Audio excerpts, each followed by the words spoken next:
Wahai para istri, jangan tersinggung, tapi jadikan ini sebagai renungan. Yang rajin tahajud, rajin puasa sunnah, rajin tilawah, tapi pernah nggak sih kamu takut kalau suamimu itu tidur dengan hati yang terluka karena sikapmu?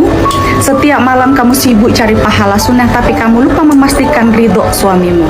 Kamu takut dosa karena telat bangun sholat malam, tapi kamu nggak pernah takut dosa karena menolak dan meremehkan kebutuhan biologis suamimu. Kamu bisa menangis di dalam doa, tapi kamu sulit sekali minta maaf duluan ke suami sendiri. Merasa paling berjuang, merasa paling capek, merasa paling benar, padahal rumah tangga itu bukan panggung siapa yang paling suci, Bunda. Jangan sampai ibadahmu itu cuma pembenaran ego. Ingat ini baik-baik, ridho seorang suami dalam kebaikan itu bukan cuma tambahan, Bunda, itu tanggung jawab. Jangan sampai kamu rajin ibadah bertahun-tahun, tapi hatinya menyimpan kecewa yang tak pernah kamu pedulikan. Karena yang bikin rumah tangga hancur itu sebenarnya bukan karena kurang ibadah, Bunda, tapi karena kurangnya adab seorang istri kepada suami.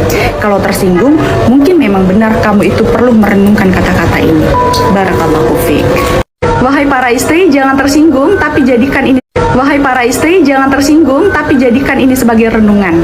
Yang rajin tahajud, rajin puasa sunnah, rajin tilawah, tapi pernah nggak sih kamu takut kalau suamimu itu tidur dengan hati yang terluka karena sikapmu?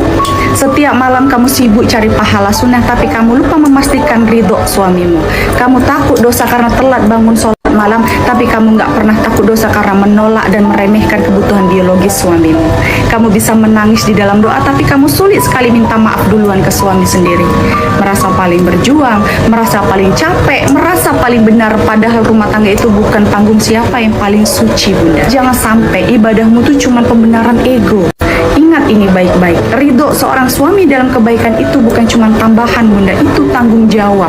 Jangan sampai kamu rajin ibadah bertahun-tahun, tapi hatinya menyimpan kecewa yang tak pernah kamu pedulikan. Karena yang bikin rumah tangga hancur itu sebenarnya bukan karena kurang ibadah, Bunda, tapi karena kurangnya adab seorang istri kepada suami. Kalau tersinggung, mungkin memang benar kamu itu perlu merenungkan kata-kata ini. Barakallahu fiik. Wahai para istri, jangan tersinggung, tapi jadikan ini